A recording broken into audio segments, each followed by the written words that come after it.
السلام علیکم دوستو، آج کی ہماری کہانی بچوں اور بڑوں دونوں کے لیے نہایت سبق آموز ہے۔ کہانی کا نام ہے علم کا خزانہ۔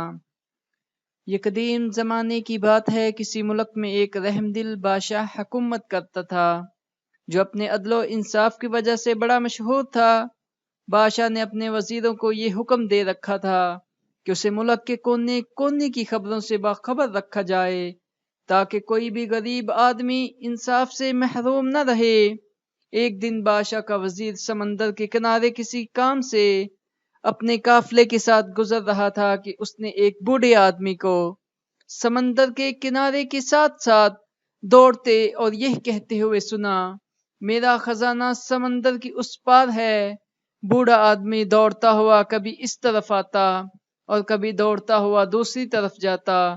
وزیر بوڑھے کی یہ بات سن کر بڑا حیران ہوا۔ اس نے سوچا کیوں نہ اس بوڑھے آدمی کو پکڑ کر اس کے خزانے کا پتہ معلوم کروں۔ وزیر نے اس بوڑھے آدمی کو قید کر دیا اور بادشاہ کو اس بات سے خبر رکھا۔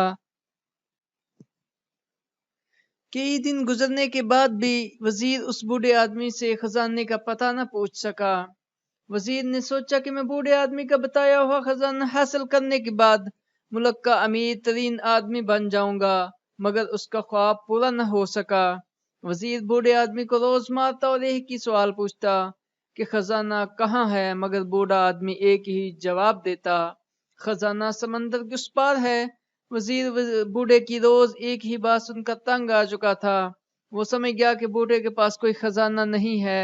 اگر خزانہ ہوتا، پھٹے پرانے کپڑوں کے ساتھ سمندر کے کنارے زندگی بسر نہ کرتا۔ یہ تو کوئی مجھے پاگل دیوانہ لگتا ہے۔ کیوں نہ میں اپنے دل کی میل کو صاف کر کے یہ ساری باتیں بادشاہ سلامت کو بتلاؤں۔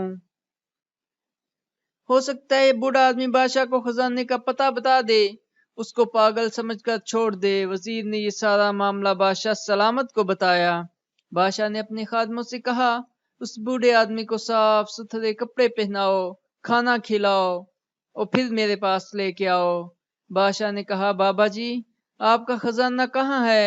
بوڑھے آدمی نے پھر وہی جواب دیا، میرا خزانہ سمندر کے اس پار ہے۔ بادشاہ نے وزیر کو حکم دیا کہ بوڑھا آدمی جہاں کہتا ہے اسے وہاں لے جاؤ۔ وزیر نے سفر کی تیاری شروع کر دی۔ اگلے دن صبح سویرے گھوڑے تیز رفتاری سے دوڑتے چلے جا رہے تھے۔ پھر مختلف راستوں سے گزرنے کے بعد ایک جگہ زمین نرم ہونے کی وجہ سے بادشاہ کے وزیر کا گھوڑا زمین میں پھنستا چلا گیا۔ مجبوراً قافلے کو رات وہیں قیام کرنا پڑا۔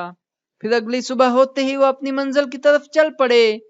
سفر کئی دنوں تک جاری رہا۔ جنگلوں سے نکل کر قافلوں نے پہاڑوں کا رخ کیا، پھر سمندر پار کیا تو ایک تنگ سی پہاڑی راستے سے گزر کر قافلہ وہاں پہنچا تھا، اس لیے گھوڑوں کو باہر رکنا پڑا۔ پھر بوڑھا آدمی خوشی سے سب کو چھوڑ کر ایک غار کے اندر چلا گیا جہاں اس نے اپنا خزانہ دبایا ہوا تھا۔ غار کے اندر جا کر بوڑھے آدمی نے اس قافلے والوں کو آواز دی۔ غار کے اندر جا کر بوڑھے آدمی نے قافلے والوں کو آواز دی، آ جاؤ میرے ساتھیوں، خزانہ مل گیا ہے۔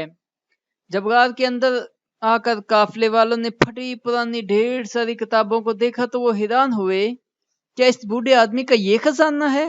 مگر قافلے والے کر بھی کیا سکتے تھے جب وزیر اور اس کے ساتھی پھٹی پرانی کتابوں کو گھوڑوں پر لاد کر بادشاہ کے محل میں پہنچے تو بادشاہ بوڑھے آدمی کی اس پھٹی پرانی کتابیں دیکھ کر حیران رہ گیا اور دل میں سوچنے لگا کہ بوڑھا آدمی کا خزانہ یہ پھٹی پرانی کتابیں ہی ہیں۔ مگر بادشاہ عقل مند تھا، اس نے بوڑھے آدمی سے پوچھا، بابا جی آپ ان کتابوں کی قیمت مجھ سے کیا لیں گے؟ بوڑھے آدمی نے جواب دیا، میں یہ کتابیں کسی قیمت پر نہیں بیچوں گا کیونکہ یہ کتابیں میرے بزرگوں نے اپنے بزرگوں سے لی تھی۔ بادشاہ بوڑھے نے آدمی کی بات سن کر بڑا حیران ہوا۔ بادشاہ نے ایک مرتبہ پھر بوڑھے آدمی سے کہا، آپ مجھے ان سے کتابوں کے بدلے میں آدھی بادشاہ لے لیں، کیا آپ کو یہ سودا منظور ہے؟ بوڑھے آدمی نے پھر کتابیں دینے سے انکار کر دیا۔ بادشاہ نے بوڑھے آدمی کو ہر طرح سے آزمایا۔ بوڑھے آدمی نے آخر کار کہا کہ بادشاہ سلامت، اگر آپ مجھے ساری بادشاہ بھی دے دیں تب بھی میں اپنے بزرگوں کی امانت آپ کو نہیں دوں گا۔ بادشاہ بوڑھے کی بات سن کر بے حد خوش ہوا اور کہا، علم بہت بڑی دولت ہے۔ بادشاہ نے بوڑھے آدمی کی شاگردی اختیار کر لی اور ایک عالم کا شاگرد کہلانے میں فخر محسوس کیا۔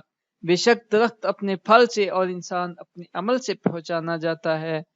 اگر آپ کو یہ کہانی اچھی لگی ہے تو اس کو لائک کریں، چینل کو ضرور سبسکرائب کریں، اس سے ہماری حوصلہ افزائی ہوتی ہے۔ اللہ حافظ۔